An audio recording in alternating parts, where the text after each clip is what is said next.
This is a Rogue Media Network podcast. Marcus Buff Bagwell, amazing wrestler, amazing career. I can't believe I had the opportunity to talk to him. His life in the fast lane as a kid and as a wrestler, absolutely just amazing stories that you have to hear and see to believe. And we get that opportunity to do that today. He is sober, coming up on 2 years. It took him a while to get there, just like it did me. But we're talking about a life that is remarkable and a story that is remarkable. Now he's giving it away, and he's making a difference in other wrestlers' lives and other people's lives on the other side of this madness. But you got to listen to my man, Marcus Bagwell. He is as charismatic as it gets, and it's so cool to see a guy like him have the light come back on again. And he's just like the young guy that crashed into our living rooms as a wrestler when he was in his 20s and 30s. But first, Kevin Souza. All right, brother. What's up? Hey, man. Good. You're talking with Pete, man. I appreciate you making the time. Absolutely, brother. Absolutely. So are you in Marietta right now? I am in Marietta right now. So that's where you were born and raised, right? That's it, brother. All right. So look, here's the deal. After I'm done with this, I'll do an intro. So if you're ready, I'll just go right into it. Let's do it. All right, cool. All right. So I'll tell you something real quick. Yeah. If that goes off, Yeah. don't worry about Okay, it. I won't. I'll insert it after. Okay, cool. Okay. All right, thanks, man. All right, so Marcus, you grew up. We were just talking. You're in the town you grew up in, and the Bagwells were a big deal in Marietta, Georgia. Your family, you grew up with some means. Your dad seems like he was self-made millionaire, also I guess a drag racer, like big time. So you grew up in a pretty affable section of town, and you guys were in good shape. Yeah, we were. I mean, it was from a very young age. We were going to be okay. We were going to be.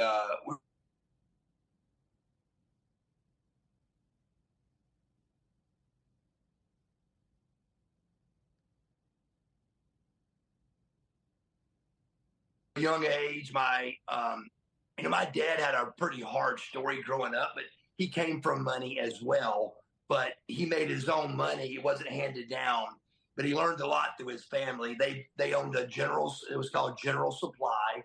It was a little lumber company in Marietta, Georgia, and off Canton Highway. And ironically, in his 20s, he broke away from his own family and opened up his own lumber company called Southeastern Building Supply, and ran against his parents. So there was tension with that. And he became, he's not proud about this, but he didn't even graduate high school. He was a 10th grade dropout and was a self-made millionaire at 37. But from a very young age, we were spoiled rotten, but we were not spoiled brats. There was rules, and we had motorcycles and cars and go-karts, and we were very wealthy. But I mean, if we got in trouble, we got them taken away, and we just were very, very good, well-mannered kids. But from a young age, we were financially going to be okay. And when you were the youngest of three boys, what was that like growing up in a household? I imagine you guys were. I'm the youngest of three boys too. We were kind of a fast-moving family ourselves, just kind of. Just kept it wide open. And my other two brothers, well, my one brother passed away last summer, but he died sober. My other brother's sober. We just got the shit in our family. You know, we have it. Is there any other alcoholism in your family? There's not. I mean, when I got and really alcohol's not mine. The alcohol thing, my family was blown away at the fact that I was a drug addict. They were like blown away. So it was very rare. And the alcohol thing, I've got 6 lifetime DUIs and none of them are alcohol. So it's not like I didn't like alcohol. I just washed down my pills with alcohol. Yeah. So nothing in the family like that at all. But when I became actually addicted to something, my brothers couldn't believe it. They were like, "What's wrong with you, man? I mean, we're the Bagwells, we don't get addicted." And it really blew their minds. Yeah, your first wife, I just heard her say, I read somewhere that everybody really knew your family around that area, Marietta, and it was almost like you guys were your presence was already felt before you even showed up at parties and stuff. What was it like for you growing up in a notable family in that area? It was a lot of fun. It was fun to be a Bagwell because, I mean, as an outsider looking in, I could see where people would hate us. I mean, I'm 15 years old. I'm a good-looking kid. I'm rich. I drive a Corvette to school. My parents owned a lumber company that makes $1 million a month. I mean, it was hard not to hate me, I think. But the problem is when you met me, you couldn't help but love me. I'm a very loving person, very down to earth, and so are the other Bagwells. We were all, very warm, well-mannered, well-spoken, very grateful kids that knew that we were lucky. This ain't something, I mean, we were told we were special, but we were told we were going to be something special. We wasn't told that we're better than anybody. We were not told that, but the perception, I think, that people have is that, we think we're better than everybody when it couldn't be farther from the truth. I was extremely grateful to have a Corvette to drive to school, to have a car. And if I messed up and didn't do something, he took the keys from me, or I got whipped. There wasn't no talk. There was a whipping. And so it was just it's the Bagwell family. It was wide open and it was a well-oiled machine, man. There was a football, baseball game, wrestling match every single day. The Bagwell house was where everybody came because 3 boys, where are you going to go? Are you going to go to their house or are you going to come where all the toys are? Yeah. So all the motorcycles and the bar and the pool tables and the Donkey Kong Juniors and all of that is at the Bagwell house. So nobody wanted to go to their house. Everybody wanted to come to ours. So my parents were very cool about that. And we had something going on 24/7. And you had it going on as an athlete at an early age. Football, baseball. You were a standout. You were elite early on. How did you manage that? Was there any kind of drugs or drinking going on when you're in high school and you're evolving as an athlete? It did. My story started with sleep apnea. I had at 12 years old, well, let me back up. So at 16, I'm a starting quarterback of the Sprayberry Yellow Jackets and played fullback and super athlete in football and baseball. I loved wrestling, but you had to lose weight to wrestle, and I didn't want to do that. So I wrestled for 1 year, and I loved it, but I didn't want to do it. It was too much to lose weight for that and then gain weight for football. I didn't want to do that. I wanted to be muscular. So I did the football, baseball thing, all county, all state, and both. And but keep in mind, there was never a picture of what else I was going to do because I was going to work in the lumberyard no matter what. So we just played ball in high school because we loved. And my father's in the Hall of Fame, the NHRA, National Hot Rod Association Hall of Fame, which is the big time. That's like the Hall of Fame. And he's in that one and did a really good job with that. And so we had a leader as a father. I mean, and that was during the time, just for people who don't know, where the NHRA was huge. We're talking about the mid-'70s, and your father was at the top of that mountain. That was a pretty big deal. I mean, the Don, the Snake Prudhomme, and Kenny Bernstein with the Budweiser car, and Don Garlett's Big Daddy Don Garlett's, and I mean, in the height of it, he made a name for himself and did really well at it. And but from the boys, we always had something going on in a leader way, and it just was a lot of fun to grow up with that, a successful father, and we were just taught. And he wanted us to be some form of a leader, Yeah, but so when you're a leader in high school, you said it started with sleep apnea and stuff like that. Yeah. So how eventually did drugs enter the picture? Even a little taste. Yeah. So what happened is I couldn't I didn't know why. I just could not stay awake. There wasn't a word called sleep apnea yet. There wasn't even a word yet. So there There was no diagnosis because it wasn't a word. So I'm in class and I'm asleep in class, and I don't know why. I can't stay awake. So teachers thought I was, a bad student, and I was also a class clown too. But I also was loved by the teachers, but they couldn't figure out why I wasn't putting work in. And so at 16, I remember not being able to stay awake for football games. I mean, my coaches would be putting my cleats on, and I would have my head down napping as they're putting my cleats on me. And I just didn't know what to do. And so my father started he gave me a speed pill. They were called Fastins. And what were they called? Early age Fastins. Okay. Wow. Like Fastins, like Fastins. And they were blue and white and like little pebbles in a capsule, but they were prescribed, I think, for diet. And they were like a diet pill that kind of made you up. And that didn't really do it. So my father gave me some cocaine, and I put cocaine in my wristband, and we'd go out for pregame, and we came back. I'd do the coke and take the pill, and I was wide open for a couple hours. Dude, now it's so funny because I grew up playing football too. That was my sport, and I was out one night with my buddy. We were we crashed some wedding the night before, but we were pretty screwed up. The next morning we had a game, and he had Adderall, Ritalin. He gave me that speed, and I took that, and I thought I played better. I mean, I really did. I wasn't hungover anymore. I was quicker off the ball. It was just like I was talking a lot of shit, and I remember feeling like, wow, I need to do that every single time I play. Was that like for you, like going forward, like because you were a performer? You got rock star good looks, you got a bodybuilder's body, and now you're literally evolving as this athlete. But this stuff you're taking is making you better. Did you find that habit forming from the beginning?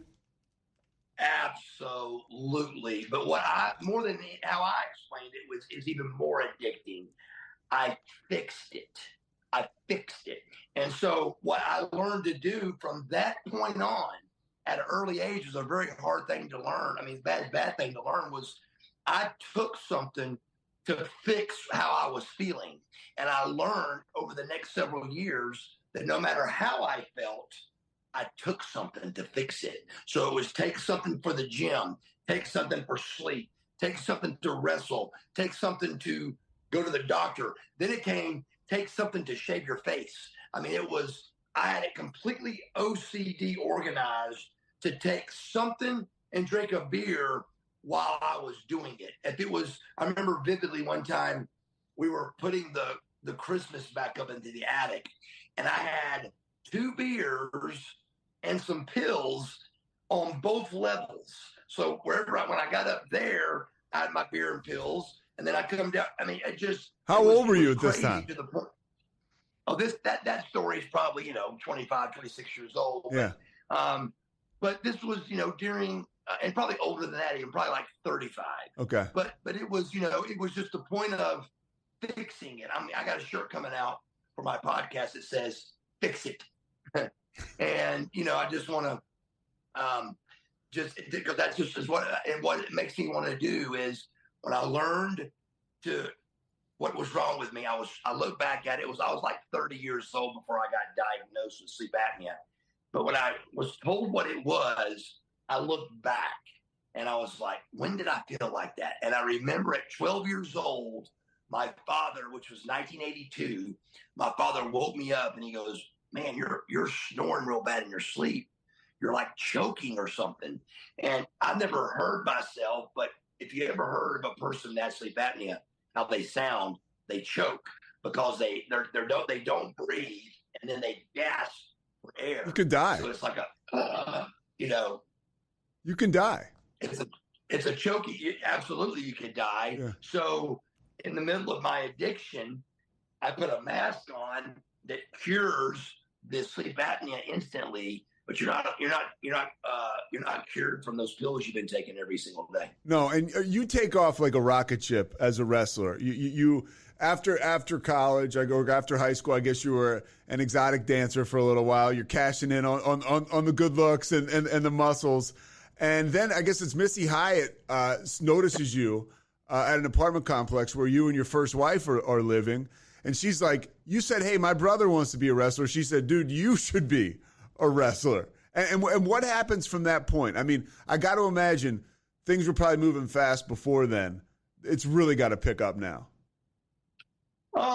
Things were actually not moving real fast. I had gone to when I look back on it, man, from the day I graduated high school to me signing $100,000 contract with WCW was, when I say it, I feel like I'm lying, but it was less than 3 years. Wow. I mean, you graduated at 18, and it was September of 1991. So that's 3 years, brother. I mean, that's crazy. I was listening to Bischoff talk about you, and he was saying how your rise was so meteoric that when you look at like a life like that, you don't really consider it at the time. Like, wow, this guy's really young for this success, and it probably hit you pretty fast.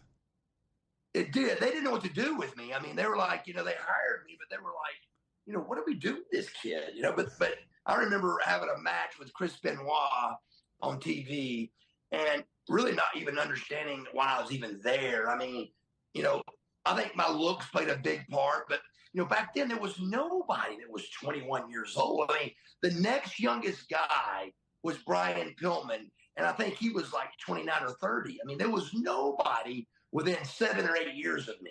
So they didn't know what to do with me. So I went out and had a match with Benoit on a Saturday night taping, and I didn't know any of the words, what we were doing, the name of the moves, but I pulled them all off, and they looked really good. And I got to the back, and Dusty Rhodes rips his headset off, and he goes, Bagwell, come here. I go, yes, sir. He goes, you didn't tell me you knew how to wrestle. And I said, yes, sir, I can wrestle, man. So I just really caught on really quick. And I say that it seemed like it was forever, but within a year of figuring out how to do this, that's fast for this industry. And like I said, for me, going from Missy Hyatt seeing me at the pool that day to me signing with WCW couldn't have been more than 2 years, because I went to the Atlanta School of Massage for 10 months. I became a massage therapist, and I didn't go to college. I went to the Atlanta School of Massage. My parents went broke. I went to the massage therapy school thinking my looks, again, cash in with my looks. I loved massaging people, because my parents, when I was very young, I'd go to the store, to the lumber company, and I would massage all of the secretary's shoulders. And I don't know what got me off on doing that, but my dad and my mom would have me do theirs, and I was really good at it. So one of them presented me that idea at 18 years old, and I'm like, that's pretty good. That's pretty smart. So I went to school, graduated at Atlanta School of Massage, and at the time Missy saw me, I had met my match with the business, because women were walking in and not seeing. They're walking in and canceling the appointment. And I'm like, what are you doing? They're like, there's no way I'm going to let you see me. I go, you're not naked. You're under the sheet. To this day, I think I massaged about 3 women in a year. And it was, older women that wasn't insecure, I think, because a woman will tell you, yeah, I want a good looking man to massage me. That's what they'll say. But the truth is they're insecure. And I think that makes them, be like, there's no way he's going to touch me. They would say I may have a bump on my back, or my husband would kill me. So at that junction, I remember vividly that day at Poplar Place Apartments in Kennesaw, Georgia. I was at the pool depressed about what I was going to do, because here I'd gone and paid $10,000, my parents did, to go to the Atlanta School of Massage. And now I have found out that 10 months of work may have been a waste of time, because you've got to have men and women in any industry you do. You got to have both. And in massage, it was not looking good. You can make a living. You can make some money at it, but you couldn't make a living at it. And I was coming to that realization, and Missy Hyatt sees me at the pool.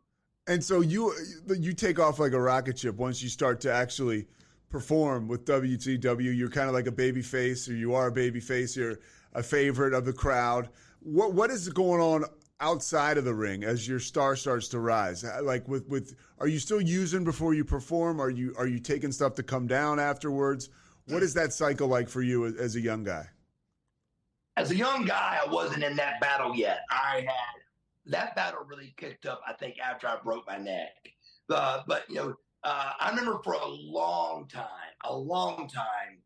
it was, somas are every pro wrestler's cocktail. Every wrestler, they're an easy drug to get. They used to be, and they're the exact same high every time, and it's not too high, and it's controllable and fixable to the point where for years it was at 6 o'clock was time to take a few somas and drink a beer. For years it would be get your workout in, tan, shave, whatever your day looked like, errands. But at 6 o'clock, it was time to open a beer and take a pill. And I didn't realize how addicting that was becoming. But I remember the first day that I realized I had crossed what they call the invisible line. And I woke up and it was in Minneapolis, Minnesota, and I felt horrible. I didn't know what it was. I couldn't believe what I was feeling. And I get in the car with Lex, and I'm like, man, I just feel horrible. I go, it's like my skin's crawling, and I'm hot, and I'm cold. And I mean, I'm explaining what a opiate withdrawal is, but I don't know what an opiate withdrawal is. And Lex gave me the information that I knew was not good. He said, if you take a couple of somas and take a pain pill, that'll go away. And I didn't think nothing about it until I took it, and that feeling went away. And from that day forward, you're having to take the medicine because you have to, not because you want to. Yeah. And then your life, I mean, outside of the ring, you end up your first wife, who was like, sounds like, you were high school sweethearts. You got married early. Now with all the fame and the stardom, you're such a young guy. I mean, this is a story as old as time. Like, young athletes. I'm in the middle of a book about Pete Rose, and it's just like he was married, but he was constantly having affairs. And like, that's just how it was. People didn't really think too much about it. Like, how was that for you with outside of the ring and with women? It was hard. I thought I was prepared because Missy really did a good job getting everything ready for me. She explained how, keeping in mind what I came from, with the family like we had, ain't like I was not used to having, they call heat. What they call heat in wrestling is just called jealousy in Marietta. But I was used to jealousy and stuff, and having to be better than others and try to put your best foot forward. And I was used to that because instantly, first look, I'm not a nice guy, and I'm cocky, and, he thinks he's special at first look. But at first talk, I'm a really good guy. Yeah. So I was kind of ready for that by, being well-mannered kid in locker rooms. She got us ready for that. And I thought she got me ready for the road, being with girls and all that stuff. But she just didn't. It's a lot, man. I mean, I remember being in the middle of my hotel room and like praying to God for women to quit knocking on my door, and they just wouldn't go away, man. It became too much on a nightly, 300 nights a year. And so I did finally cheat. And then when I did, though, I was honest, and I told Tanya about it, and, thought we could, fix it and move on. And so for a year, I was in trouble, or let's say, and I was in punishment for a year. And after the year, I said, look, man, if you can't forgive me, let's just move on. Yeah. And she couldn't. She could not forgive me, so we moved on. Yeah, so your wrestling career, you're now starting you're tag teaming with Too Cold Scorpio, and you have great success. And then you're tag teaming American Males. Who was your partner's name? Scotty Riggs. And we'll get to him in a second, because that story's awesome, dude, about you helping him through his own recovery. But you end up going into NWO, and you're a heel at this point. And your first wife talks about, like, I could see it. She wasn't even with you at the time, but she was like, I saw him becoming buff. He was no longer Marcus. That character was in the ring and outside of the ring. How true is that? I mean, you're with all the superstars now. You know, I mean, I hear that a lot, and like when Scorpio talks when he talked on the show, for example, he never met Buff. You know, he wasn't even there when he was around me, and he got released from WCW. That was 1992 or 1993. Buff Bagwell wasn't even thought of yet. Yeah. So he knew Marcus Alexander Bagwell, the kid in the locker room that drove Sting around. I mean, the Buff thing hadn't even happened yet. And he spoke like, you know, Buff is this and Buff is that. You know, that gets a lot of notoriety that it shouldn't get. But the truth is, he never even met Buff Bagwell. The truth is, I think no matter what, things happen in your life. And like, I mean, to this day, I meet people that go, man, I hated your guts on TV, you know? That means you're doing a great job. Like, well, I said, I guess I did my job, you know? Yeah. So, you know, I hear that a lot, and people believe that, of course. And then when you get the rumors that come in of, you know, he's hard to deal with or whatever, there's probably a little bit of truth to all of it, but I think there's a lot less truth than people think to it. And with the career of Buff, you know, it was amazing, man. They really, the NWO thing was life changing for a lot of people. I mean, that WCW is now right there with WWF or WWE. I mean, like numbers wise, you guys are beating WWF or WWE. I mean, it is a wild time. I remember I was in college at the time, and it was like in 1998, 1997, 1996. It was like, let's stop what we're doing. And my boys would be watching Monday night. It was a huge deal. Yes, it was gigantic. I remember getting off airplanes with Eric, private planes to Nitro. And, you know, there's 5 or 6 talent is all, you know, me, Dallas, Lex, just 5 or 6 guys from Atlanta, Norton, me and Norton. So on that private jet and talking about, you know, that we beat them in ratings. And then, you know, that's where the show he's on called 83 Weeks, you know, for 83 weeks consecutively. That's what people don't listen to. 83 weeks consecutively, we beat the WWF.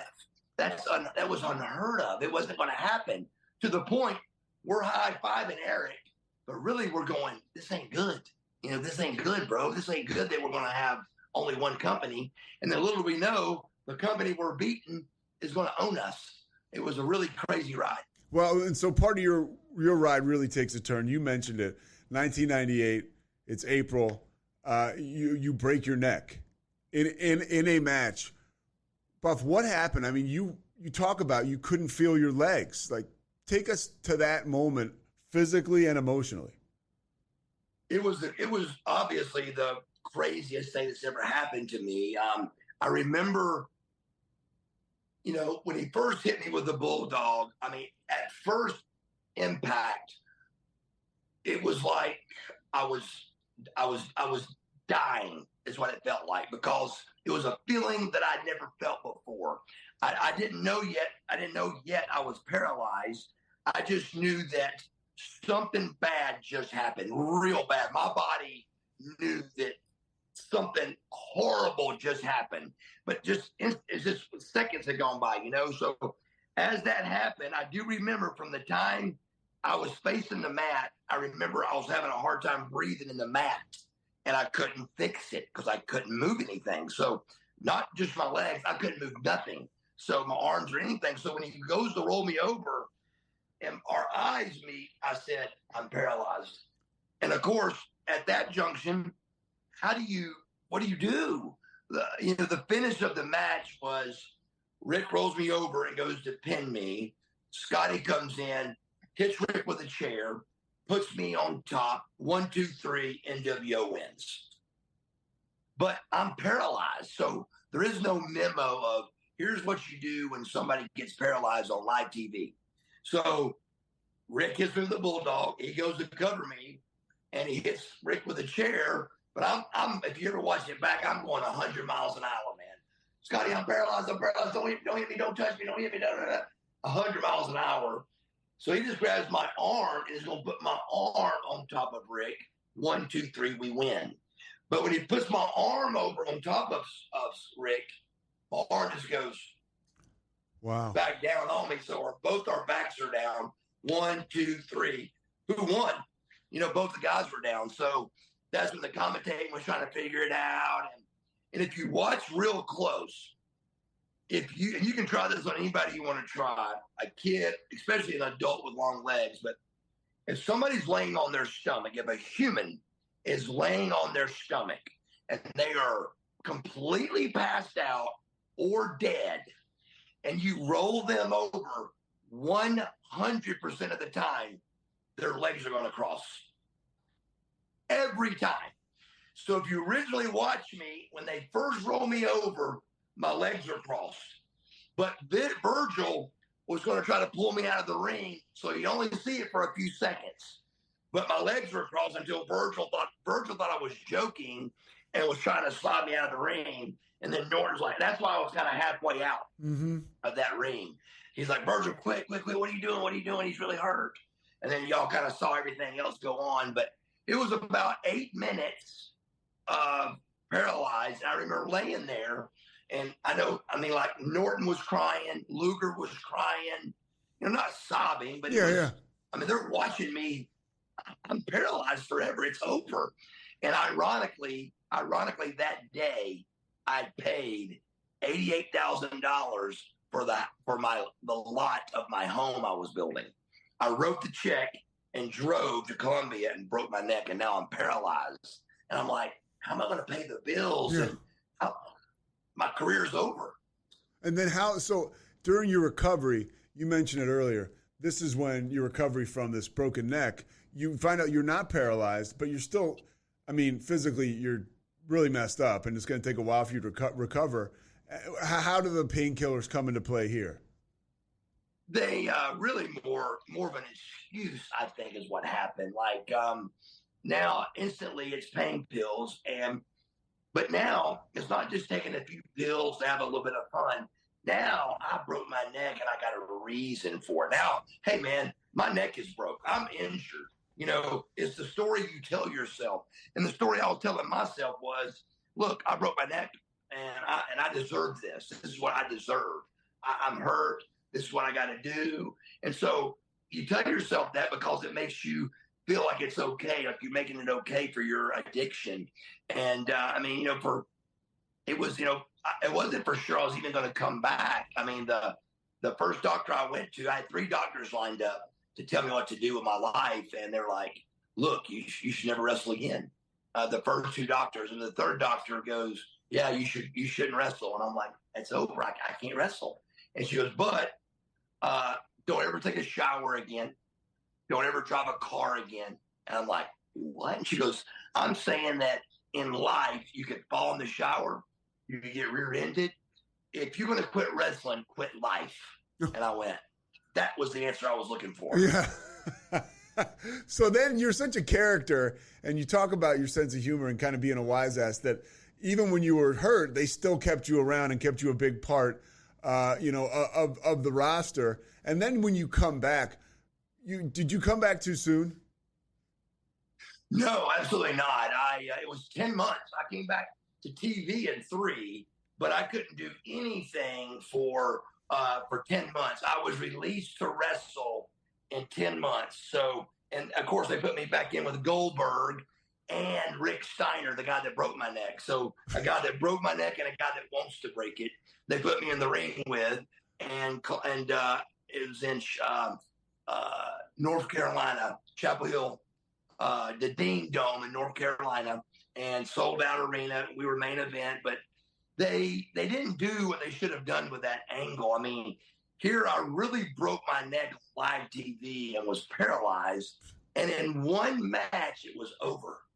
They didn't even B-roll the injury or anything. And that could have been a year-long angle with me and Rick Steiner. They could have made me the biggest baby face on the face of the planet if they'd have brought me back as a baby face, but they brought me back as a bad guy, which I love either way. But they really could have had a really good run with me and Rick with that angle. But Eric felt like it was bad karma to mess with that, with me really being injured. And so they didn't mess with it very much. Triple H, at the same time, I remember this, he had tore his quad at the same time. And the vignettes and stuff on Triple H was phenomenal. And I'm like, I broke my neck, man. Yeah. I lost 50 pounds and came back bigger and more shredded than I was before.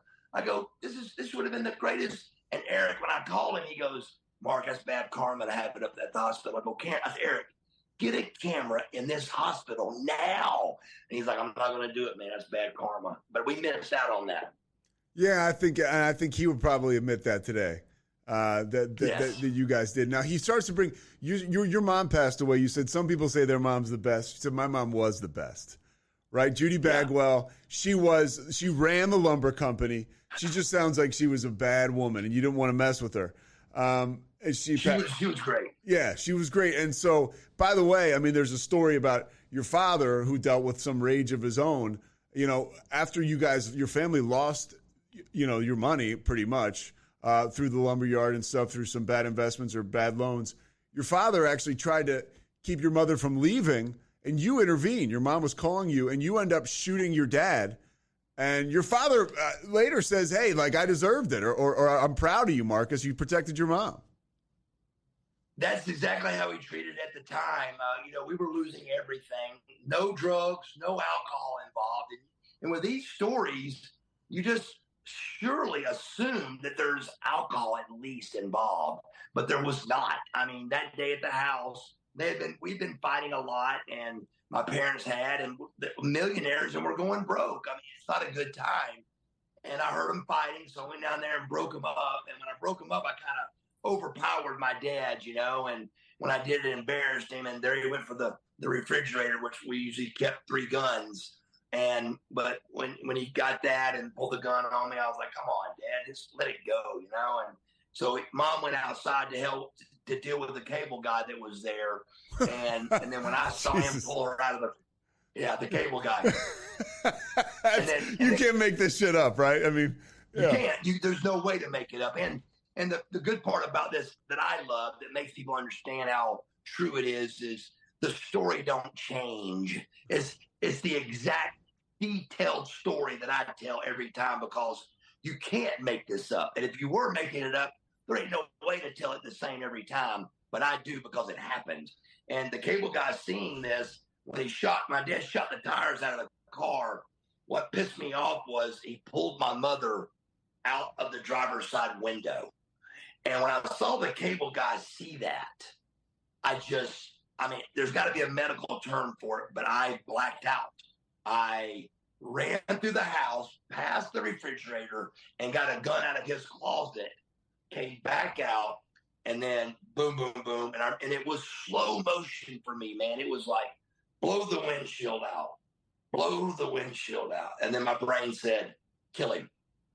But my dad, after it was over, maybe like a year or 2 later, he goes, I thought you had your 45 automatic. He said, you squeezed them off so fast, I thought you had your 45 automatic. And I didn't. I had a 38, one of his 38s. And so after that, I'm out of bullets. Then I go inside and go get my 45, put one in it, come back downstairs, and Mom's there. And she's like, you shot your father. I'm like, I saved your life. What do you mean? So then the brothers came and the cops came and all that. And so I'm listening upstairs with my 45 in hand. And I'm listening, and my dad says, he's talking about he shot himself cleaning a gun, is what he's saying. But whoever called the police saw me shoot my father, I mean, I'm not kidding you. I'm not making this up. As I'm shooting, going through windshield or kill him, right behind him, I swear to Jesus Christ, the cable guy looks at me, and he's running, and he dies in the back of his van. Swear to God. And that's the vision. I'm shooting at my father right now, telling you this story, and I'm seeing the cable guy jumping in the back of his van. The bullets going right at him. So and I bring that up because it's a hell of a story, and it shows the bond you had with your mother. And you put your family on your back financially when you started to have success in pro wrestling. This is a family that had lost everything, and so your mom gets brought in to part of the script when you're in WCW. What was that like? I mean, it got a lot of attention, and it really, you mentioned the word heat, right? There was a lot of heat around that. It was pretty cool. It was a pretty cool storyline. What was it like, though, for you living that out? It was really cool, and I thought it was Rick Steiner's idea. Him and Rick Steiner and my mother became really close. I mean, real close. Like it was almost a fourth son that she had. I mean, she loved Rick Steiner, and Rick Steiner loved my mama. But somehow or another, and I've never asked Rick this, but he's the one that thought of this. He called me up one day with this idea, and I said, sure, man, let's give it a go. So we get to Columbia that night. I stroke out an $88,000 check for my land, and then I drive to Columbia. And we get there, mom and dad are there, and they drove separately, but they're there. And so we're talking about everything. And as I'm talking to her, I can see that I'm losing her. Like, she's not the Judy Bagwell I know.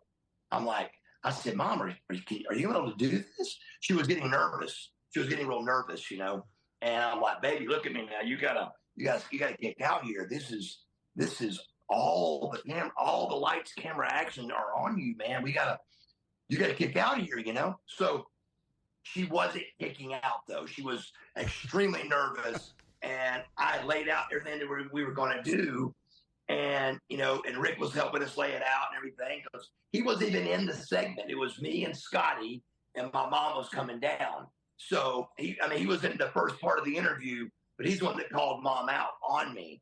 So it was we're in there, and right before I left her, I was like, Dad, get her fired up. Come on, man, get her fired up. And so I left her with like a B and C plan, because she was not coming around.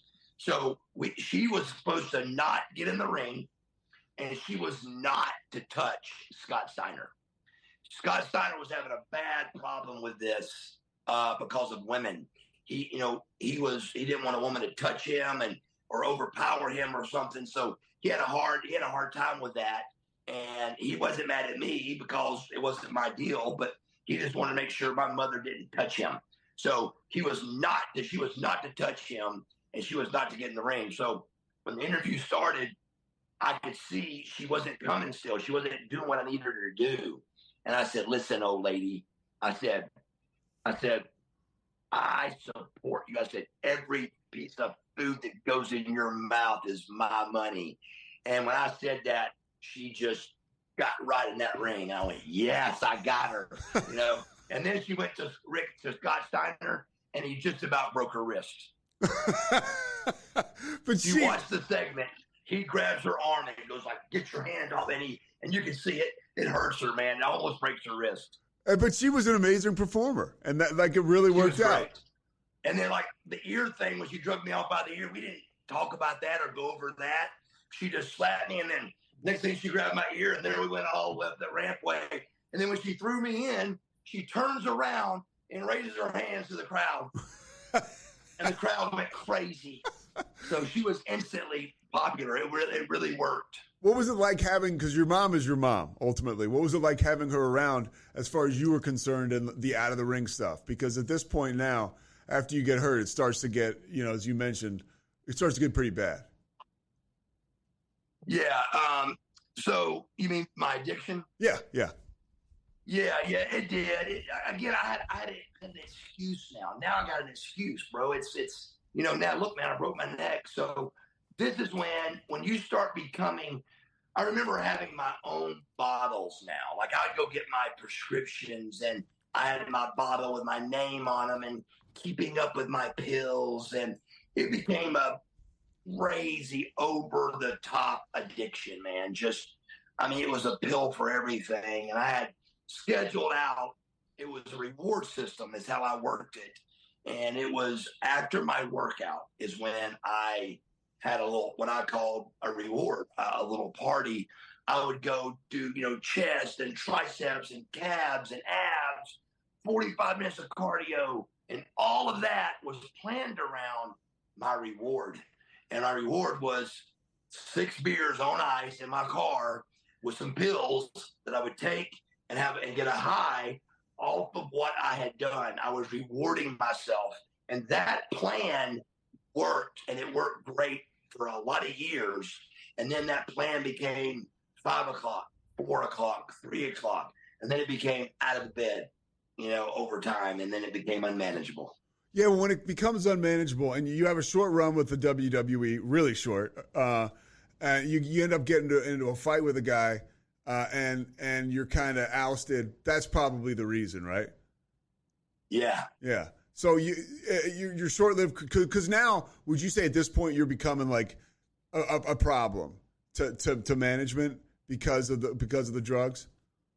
No, I'm not a problem yet. I just had a podcast earlier today actually talking about this, and you got to realize you can't find anybody in your life, and you can't interview nobody, and you don't know anybody that's ever been fired from a job without a warning.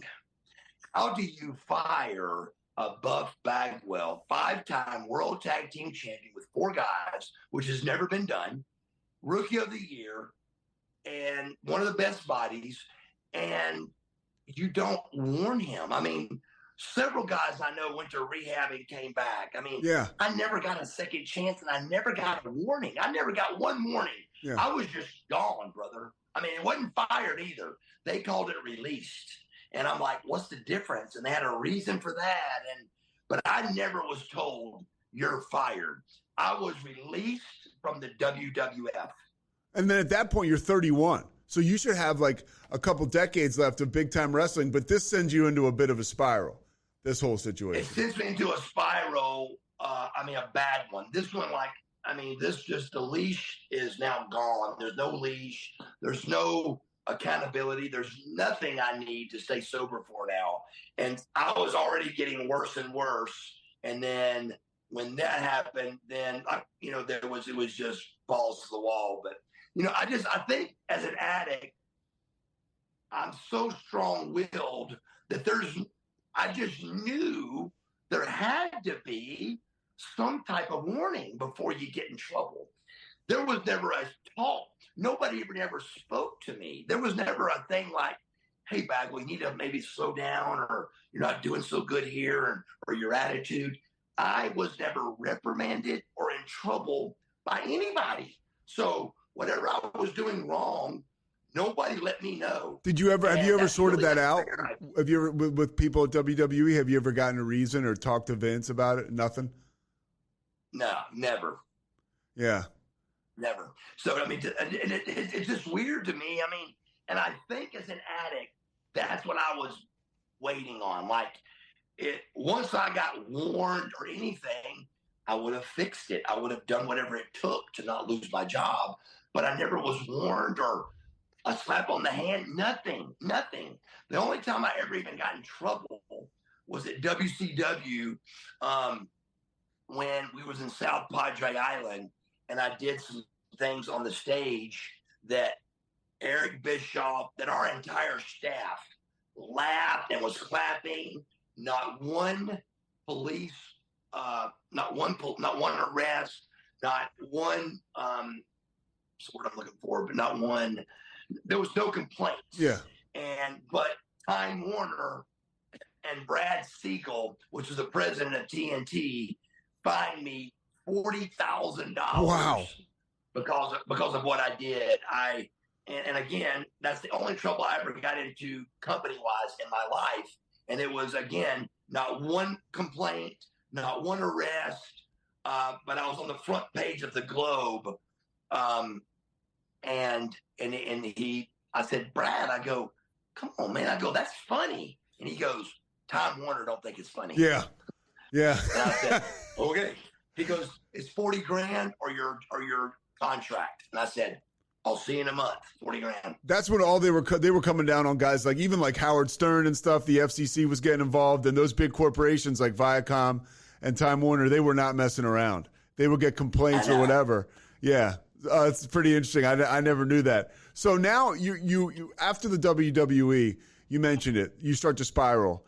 As you come close to stopping drinking, you get a couple of really bad wrecks. One of them, you almost die. You take a couple of runs at sobriety, but it never was able to. You just like me, dude. Like, I don't know what it was. I wasn't ready. You know, it took me 10 years to get 1 year of sobriety, 11 years. It's just like, that's just my story. And, you know, same kind of deal for you. But what happens that makes you, like Buff Bagwell, become this, and Marcus Bagwell, become willing to accept the fact that you need to get sober? And was it a rock bottom? Was it the gift of desperation? What happens? I think it was a combination of things, man. I think it was my age. The party's over. It was my age. My buddy and I talk about, you know, I'm in my 40s. The party's over. I mean, like it's over. My jersey's in the rafters. For a guy like you, it's in every arena in the rafters with all the women and stuff. Yeah. What's left to do?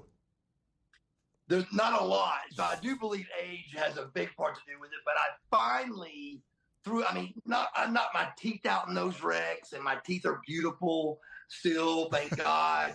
So nothing was able. I hadn't hurt myself yet. And with this last wreck, I actually hurt myself. Two things happened. I definitely on this one should have killed somebody or killed myself 100%. And on this one, I left myself hurt for life. My right knee is hurt for the rest of my life. I will have a limp, and my right knee will never be the same for the rest of my life over this accident. And it really made me mad that I did that to myself. Everything else, right before you would get to that, let's get it clean, it all fixed. My teeth were back. My scar was gone. My weight was back. I still look good. I fixed it again. I fixed it.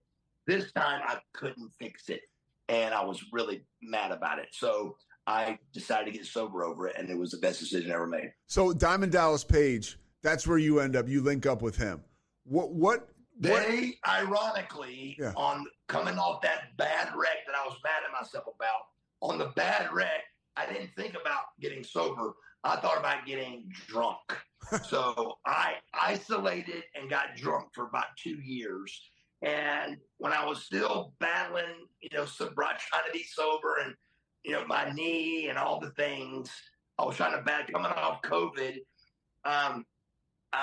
They came up with a show called Change or Die, and Dallas wanted me to shoot that show with them. And on that show, I would stay sober during the week, and then I stay messed up on the weekend. So I was in and out of sobriety there, but just trying to stay sober to shoot the tape. But we got closer to Dallas, and my niece came into my life there. And from her coming into my life, her and Dallas became close, and then together they both interventioned on me and just said, "Look, either you go or if you don't go, we're out of your life." And see, you kind of have like, I've always been different. I'm not going to say you're like me, but I'm a bit of like, I'm a charismatic guy, but I'm a bit of a people pleaser too. And people always liked me, And so before I got sober, when my phone wasn't ringing at all anymore, I remember my brother was like, "I don't want you to see my stepson." I was like, "Dude, you don't even like your stepson." He was like, "You can't see any." I remember being like, "Shit, this is bad." And it's some of that stuff where it's like, man. So I went to a rehab, then I went to a halfway house, and I worked at KFC. What is your drug of choice? Cocaine and alcohol. For sure. That was what got me there, Right. And the other stuff, I used to always say when, you're up all night from cocaine and you don't have anything to come down on, that's amateur night. Xanax. Yeah, you got right, but that's amateur. If you don't have anything, I used to be like, damn, this is like amateur night. So it took me a real long time too. What started to happen to you? How did you start to feel differently? Because for me, I was addicted to the way that shit made me feel. And like you said, like to fix it. When you stop, there's that void now, these emotions, right, that we've been drinking and using for so many years, decades. How do you start to deal with your emotions as this big, tough, buff Bagwell dude? It's hard, man. Even when I first got sober, looking back, I couldn't find, we thought I was sober. In other words, I would do a cameo and I would show it to somebody and they'd be like, "Oh, that was fantastic," because they gotten used to the new way I was talking. But if you saw this interview And then right now we play an old cameo of mine. It's like daylight and dark. I'm like, I mean, it's horrible. So I think the combination of realizing that I was not fooling nobody anymore. For a long time, I fooled them because I looked incredible. I was in incredible shape. I didn't look like a drug addict.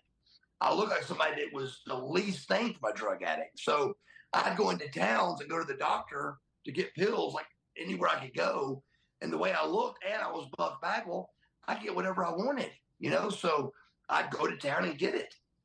How would you get it? Did you ever pay cash to a doctor or anything? Like, oh my God, I had several people on payroll, brother. I mean, it was ugly. Tony Mandrick's the guy who played for the Packers and the former college football guy. He told me, you know, he would just go in and sometimes a guy would meet him around the side of the CVS and he'd give him a bunch of cash and he'd get what he wanted. It's a different day now. Oh, that day's gone, brother. You can't do what I did anymore. You can't. But I had 3 doctors and 3 pharmacies, and you could do that back then. You had a mom and pop place, and then Walmart and Kroger and Publix was on one computer, and then like other stores like CVS's, they were on another computer. There were 3 different computers, and now there's one. So there's no way you could even attempt to do what I did back then. And even having 3 doctors, it still wasn't enough pills. When you're taking 40 somas a day, every day, there's nothing that can keep up with that except Mexico. So we had Mexican guys coming in, bringing us 1,000-bottle, you know, pills. And you got money and, you know, it was just crazy. It was a never-ending process that we rode and we did it to the hilt. All right, we'll wrap this up in a couple minutes. I got a couple more things for you, if you don't mind. Okay. You are the kind of guy who, a lot of times guys will be like, you know, getting sober. There's a lot of shame in relationships I had with women. You were a notorious ladies' man. You know, before you got sober, you know, you were on that show's Gigolos for a little bit. You kind of got screwed around on there, but then you were like a male escort for a little while. You know, now getting sober, what will you tell, you know, other guys that come behind you that are getting sober now? They have this bullshit shame attached to all this stuff, right? And they're like, I can't get sober because, God, I'd have to face a lot of that stuff, you know? What do you tell guys that are struggling with that? What would you say to someone? You know, the deal with mine is I don't have any. The shame I have is like slurring my words and stuff. I never made bad choices. I mean, the Gigolo show, again, it was a little bit of a slur, but it was simply I was broke. We had to do something, and we were going to lose everything. So that to me isn't a regret at all. I mean, if I had to do it over, I would have done the same thing again to pay the bills. It was just a bad time of my life. But the shame is tough because people don't want to face that and they drink to get away from it. I would tell them it takes a while. I mean, I remember when one of the other attempts of trying to get sober, I remember I prayed to God. I was in jail and I prayed to God to help me get off these pills. I mean, it was the deepest prayer I'd ever said about my addiction ever. And I swear to goodness, the next morning I woke up rippled. I literally couldn't even stand up straight. So when I get home from jail after 4 days, the prayer was, God, if you help me, it's when I get home, I'm not going to do anything. The next morning I was out of jail. I go straight home and take pain pills and somas because my back's hurting. Not just hurting, I can't stand up straight.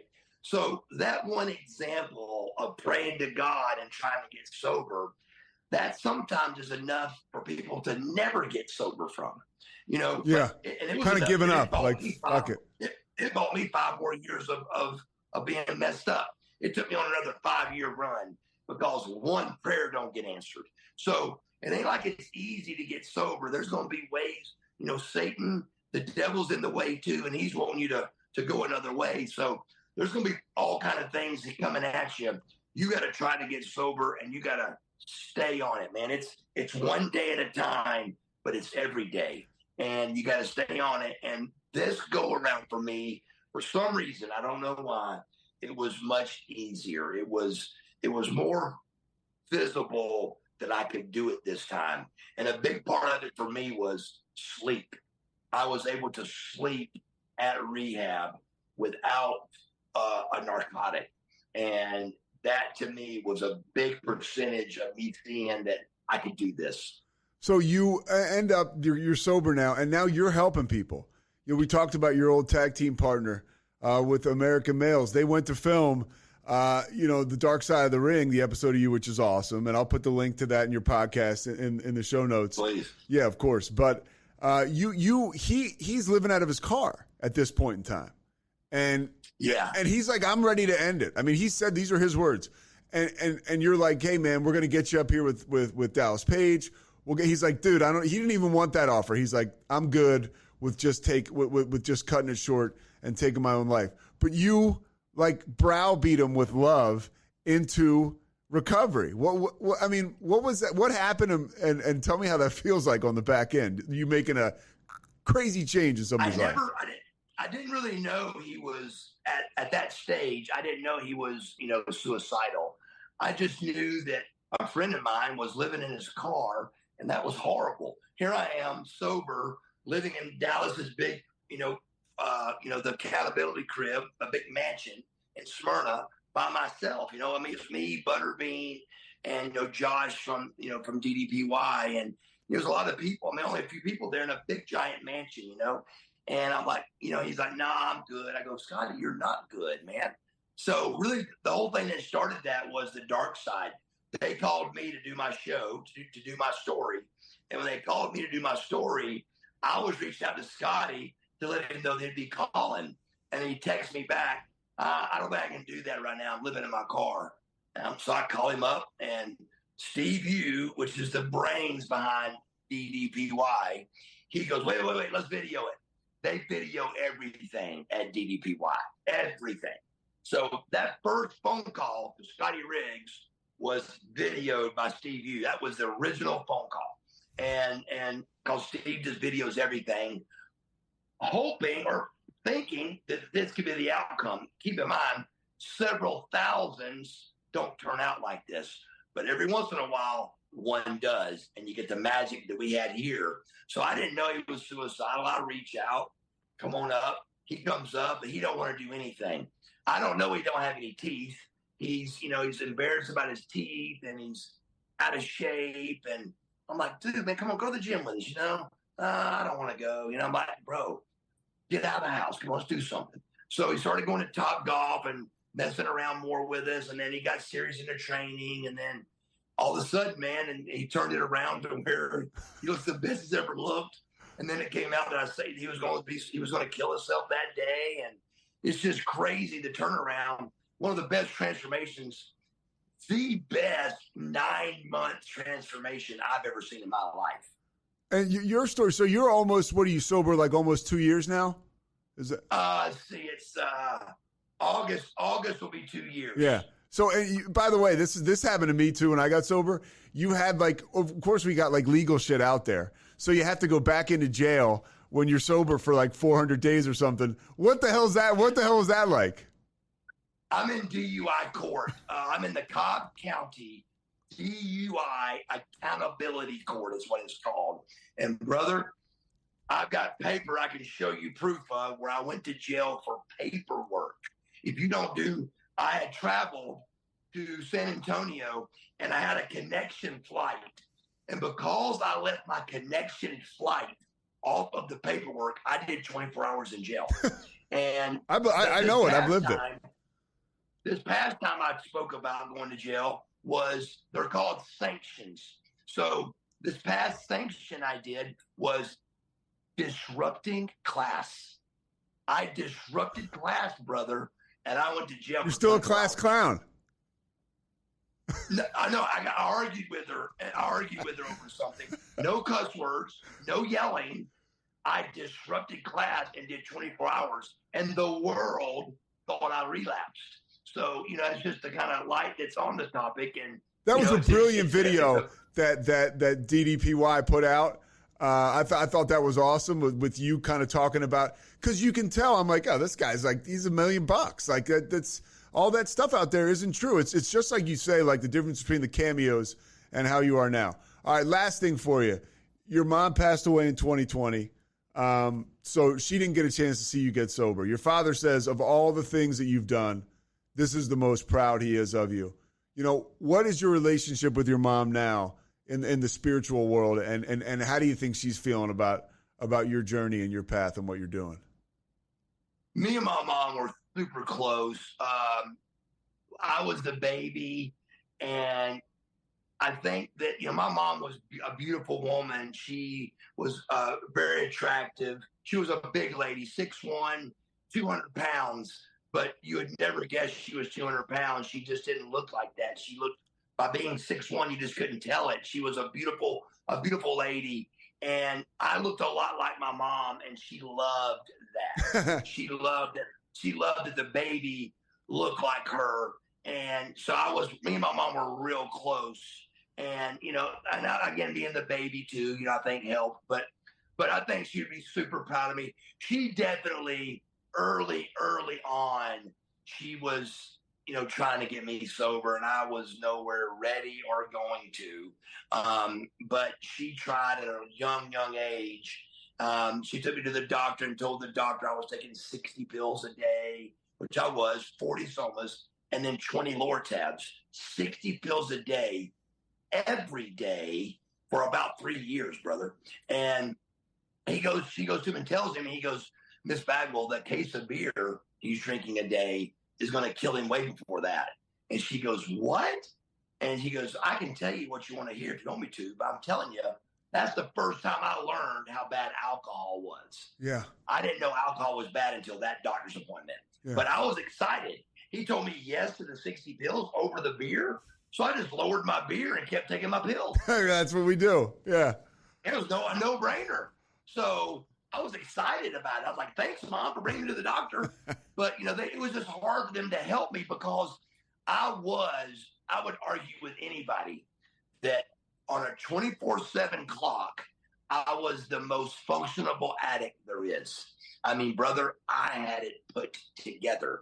I mean, shape, tan, look good, and my home life, mansion, spotless, clean, cars, oil changes, motorcycles, oil changes.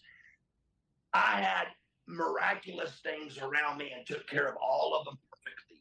So I was a really good functioning addict. And my mom was like, Dad, you got to talk to him. He's like, what do I say to him? Yeah. You're doing it wrong? I mean, Mom, we work for him, you know? So it was not, so they came to me with money. They showed me how much money I was spending. And I knew that was ugly. So I never looked at it. And I've never really done the math on it. But brother, it was ugly on what I was spending. What are you doing today to make yourself the charismatic Marcus you were again as a kid? I mean, I talked to you, the sunlight of the spirit's just shining through you. What are you doing today to keep that spirit up and to have that spiritual maintenance? In my world, it's three things. It's God, number one, and it should be God. God should be number one in everybody's life. God is number one to me, and then my girl's number two. My relationship with my girlfriend Stacey Brown, and then it's me. It's my life. So I would say God, Stacey, and the gym is what keeps me sober and keeps the light burning in my eye. Marcus Bagwell, you're the man, dude. I appreciate your time. Thank you so much. Thank you, brother. Yeah. Thank you so much. This will go up next week, and I'll send you a link if you wouldn't mind sharing it. Sure, absolutely. Let me know when to share it. And you want to do the intro? I'll do that myself, so you're good. Okay. Yeah. Thank you so much, Buff. I appreciate it, dude. Hey, brother. Thank you, man. All right, take it easy. Stay in touch. You got it. This has been a Rogue Media Network production.